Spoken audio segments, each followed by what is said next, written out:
Hello everyone. Hindkosh dictionary के YouTube channel में आप सभी का एक बार फिर से स्वागत है। I hope all of you are doing well. And आज के वीडियो में हम ऐसे 15 वर्ड सीखने जा रहे हैं जो किसी भी कॉम्पिटिटिव एग्जाम्स में अक्सर पूछे ही जाते हैं। बहुत कॉमन वर्ड्स हैं। सिर्फ वर्ड्स ही नहीं सीखेंगे, उनके सिनोनिम्स और एंटोनिम्स भी जानेंगे, वो भी एग्जाम्पल्स के साथ। ये इस सीरीज़ का पार्ट 6 है। अगर आपने पहले के वीडियोस नहीं देखे हैं, पार्ट्स नहीं देखे हैं, तो उनके लिंक्स डिस्क्रिप्शन में मैंने शेयर किया है। आप उन्हें भी ज़रूर देखिएगा क्योंकि ये सभी वर्ड्स जो मैं आपको बता रही हूँ बहुत ही इम्पोर्टेंट हैं। नो मैटर आप कोई सा भी एग्ज़ाम देने के लिए तैयारी कर रहे हैं या अगर तैयारी नहीं भी कर रहे हैं, कोई कॉम्पिटिटिव एग्ज़ाम्स नहीं दे रहे हैं, तो भी आपके डे टू डे वोकैब्युलरी को एनरिच करने में ये बहुत ही इम्पोर्टेंट सीरीज़ है। तो इससे पहले कि हम वीडियो शुरू करें, जल्दी से हमारे चैनल को लाइक कर लीजिए और सब्सक्राइब भी कर लीजिए अगर आपने नहीं किया, ताकि हमारे आने वाले वीडियोस के नोटिफिकेशन आपको इमीडिएटली मिले। और वीडियो को शेयर करना मत भूलिएगा, ताकि जिन लोगों को नहीं पता है उन्हें भी इस वीडियो का लाभ मिल सके। तो चलिए देखते हैं आज का पहला वर्ड क्या है।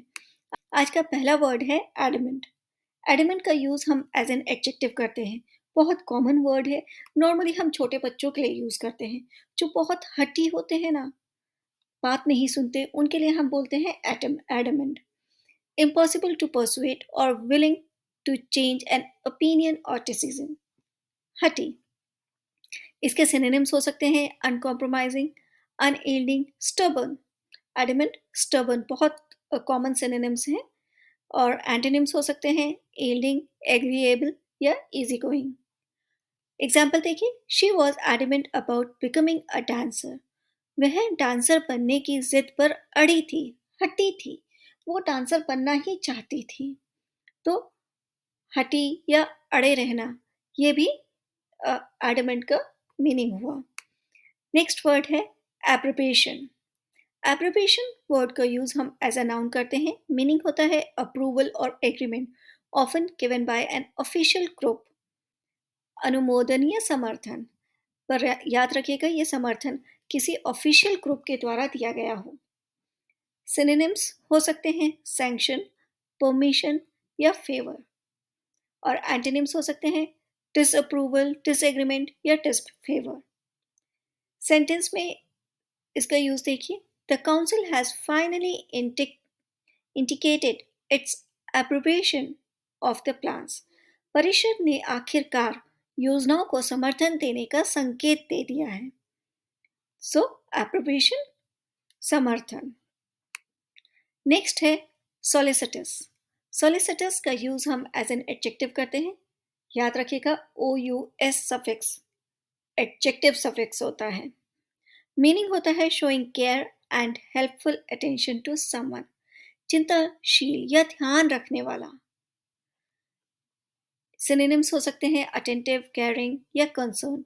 और एंटोनिम्स हो सकते हैं अनकेयरिंग, अपेथेटिक या हार्टलेस। एग्जाम्पल देखिए, he made a solicitous inquiry after her health. उन्होंने उसके स्वास्थ्य के बारे में चिंताशील पूछताछ की, गहन पूछताछ की, ध्यान रखने वाली पूछताछ की। सो सोलिसिटस यानी ध्यान रखने वाला या चिंताशील। नेक्स्ट वर्ड है रेमिस। रेमिस का यूज भी हम एज एन एडजेक्टिव करते हैं और मीनिंग हुआ careless and not doing a duty well enough, लापरवाह। अब आप सोच रहे होंगे कि जो पहले वाला वर्ड था सोलिसिटस और रेमिस एक दूसरे के अपोजिट हो सकते हैं, पर इनका यूज है ना बिल्कुल अलग अलग सेंस में किया जाता है। इंग्लिश में काफ़ी बार ऐसा होता है कि वर्ड का मीनिंग एक ही होता है, पर उनके यूजेस अलग अलग होते हैं और ये चीज़ हमें ध्यान रखने वाली बात है। रेमिस का यूज़ जब आप ड्यूटी में नेग्लिजेंट शो करते हैं, लापरवाही शो करते हैं, उसके लिए यूज़ किया जाता है। सिनोनिम्स हो सकते हैं केयरलेस, नेग्लिजेंट या हीडलेस। और एंटोनिम्स हो सकते हैं केयरफुल, अटेंटिव या डिलिजेंट।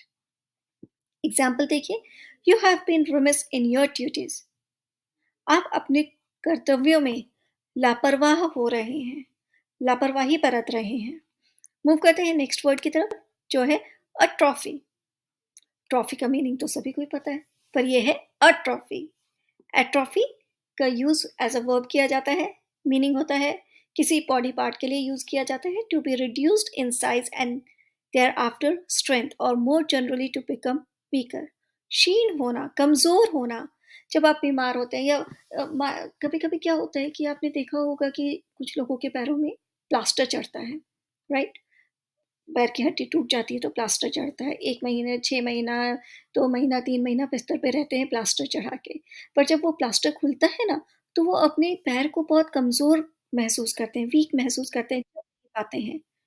तो वही क्षीण होना, कमज़ोर होना, एट्रोफी। सिनोनिम्स हो सकते हैं वीकेन, फेड या डिके, और एंटोनिम्स हो सकते हैं इम्प्रूव, स्ट्रेंथन या रिकवर। एग्जाम्पल देखिए, after several months in a hospital bed my leg muscles had atrophied. कई महीनों तक अस्पताल के बिस्तर पर रहने के बाद मेरे पैर की मांसपेशियां क्षीण हो गई थी, क्षीण हो गई थी या कमजोर हो गई थी। स्टॉलिड, ये है हमारा नेक्स्ट वर्ड, और इसका यूज भी हम एज एन एडजेक्टिव करते हैं। किसी पर्सन के लिए यूज किया जाता है। काम एंड नॉट शोइंग इमोशन और एक्साइटमेंट, भाव शून्य, भावहीन, जो कभी भी बहुत एक्साइटमेंट शो नहीं करता हो, उत्साह नहीं दिखाता हो, तो उसके लिए हम स्टॉलिड वर्ड का यूज कर सकते हैं। सिनोनिम्स हो सकते हैं अपेथेटिक, अनइमोशनल या इम्पेसिव, और एंटोनिम्स हो सकते हैं इमोशनल, डिमॉन्स्ट्रेटिव या expressive. He is a very stolid serious man, वह बहुत ही भावशून्य गंभीर व्यक्ति है।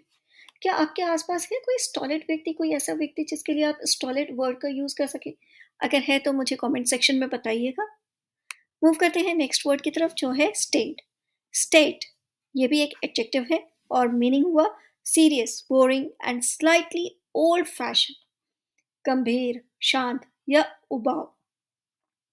इसके सिनोनिम्स हो सकते हैं सीरियस, ग्रेव या ह्यूमरलेस, जबकि एंटोनिम्स की तरह आप यूज कर सकते हैं एक्साइटिंग, थ्रिलिंग या इलेक्ट्रीफाइंग। इसका मीनिंग, इसका एग्जाम्पल देखिए, she never adjusted to her husband state lifestyle.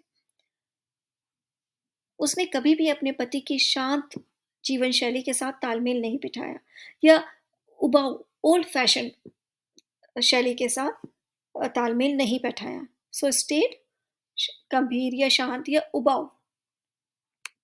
Next word है रिकैलिस्ट्रेंट।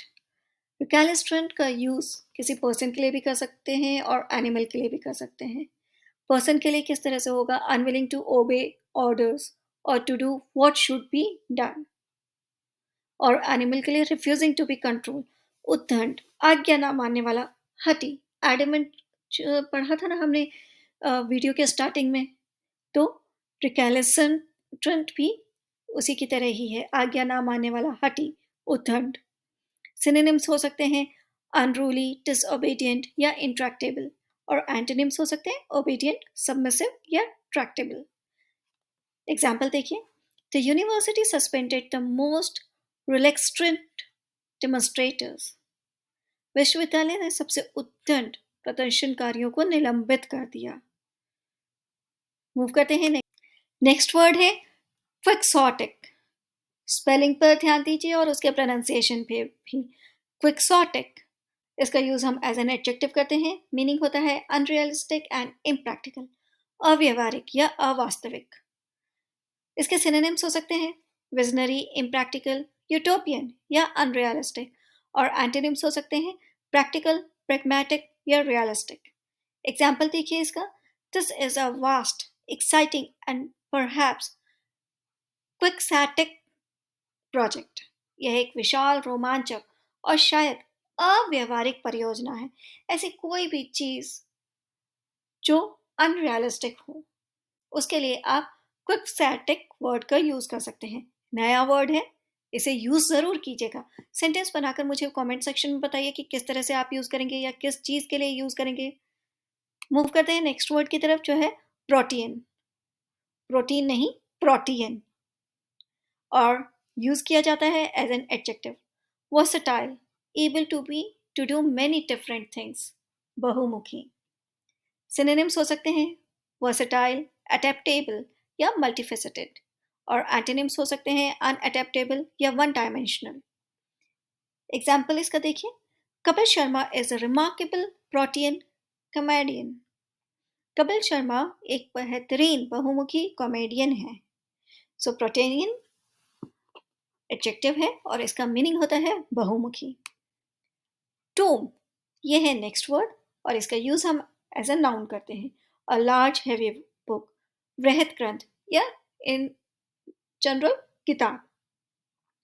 सिनोनिम्स हो सकते हैं बुक, वॉल्यूम या वर्क। इसके एंटोनिम्स नहीं होते हैं। एग्जाम्पल देख लेते हैं इसका।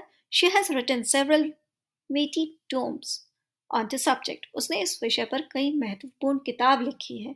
सो जो लोग बहुत बड़ी बड़ी बुक्स लिखते हैं ना, सीरीज लिखते हैं, बुक्स की सीरीज होती है ना, तो उसके लिए आप टोम वर्ड का यूज कर सकते हैं, टोम। सो मूव करते हैं नेक्स्ट वर्ड की तरफ, वो है बोम्बास्टिक। बोम्बास्टिक का यूज हम एज एन एडजेक्टिव करते हैं। मीनिंग होता है high sounding but little meaning, pompous और ओवरली वर्डी, आडम्बरपूर्ण पूर्ण, बड़े बड़े शब्दों से भरा हुआ। कुछ लोग होते हैं ना जो बहुत बड़ी बड़ी बातें करते हैं पर उसमें कोई दम नहीं रहता, तो ऐसी बड़ी बड़ी बातों से भरे हुए शब्दों को, लोगों को हम कहते हैं बोम्बास्टिक। सिनोनिम्स हो सकते हैं रेटोरिकल, ऑरेटोरिकल या फ्लावरली, और एंटोनिम्स हो सकते हैं अनरेटोरिकल, स्ट्रेट फॉरवर्ड या unpretentious. Example, I can not believe the minister's bombastic sermon lasted 3 hours. मैं विश्वास नहीं कर सकता कि मंत्री का आडंबरपूर्ण उपदेश 3 घंटे तक चला, या बड़े बड़े शब्दों से भरा हुआ उपदेश। मूव करते हैं नेक्स्ट वर्ड की तरफ, जो है कार्प। कार्प एक्चुअली एक फिश भी होता है, पर अभी हम इसको एज अ वर्ब की तरह देख रहे हैं। सेंटेंस पर आप ध्यान दीजिएगा जो एग्जाम में दिया गया है, कि उस समय आपको पता चलेगा कि इसका यूज एज अ नाउन किया गया है या एज अ वर्ब। मैंने यहाँ पर आपको बताया कि कार्प एक फिश होती है, पर उस समय उसका यूज एज अ नाउन किया जाता है। वर्ब का मीनिंग मैं आपको बता दे रही हूँ। To complain all the time about matters that are not important. छोटी छोटी तुच्छ बातों की शिकायत करना, करने वाला या करना, आलोचना करना। सो सिनोनिम्स हो सकते हैं कंप्लेन या नैग। एंटोनिम्स हो सकते हैं प्रेज या admire. I can't stand the way he is always carping. वह जिस तरह से हमेशा शिकायत करता है, छोटी छोटी बातों की शिकायत करता है, मैं उसे बर्दाश्त नहीं कर सकता या नहीं कर सकती। Coward, coward is a next word और इसका यूज हम एज अ वर्ब करते हैं। कवार्ड का मीनिंग होता है टू जंप और move around in a playful way, sometimes Noisli.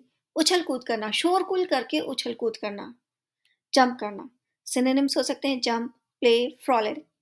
Antonyms हो सकते हैं अनबाइंड या प्लॉट।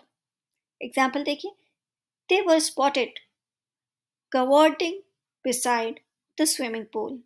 उन्हें स्विमिंग पूल के किनारे उछल कूद करते हुए देखा गया, जंप करते हुए, शोर मचाते हुए देखा गया। नेक्स्ट वर्ड है इक्वेनिमिटी। इक्वेनिमिटी का यूज हम एज अ नाउन करते हैं। T y suffix noun suffix है और इसका मीनिंग होता है a calm mental state specially after a shock और डिसअपॉइंटमेंट और इन अ डिफिकल्ट सिचुएशन। धैर्य या धीरज। कोई शॉकिंग न्यूज़ आपको मिलती है और उस समय अगर आप अपना धैर्य नहीं खोते हैं, अपना कंपोजर नहीं खोते हैं, तो वो जो आपकी काम मेंटल स्टेट है उसको हम बोलेंगे इक्वेनिमिटी।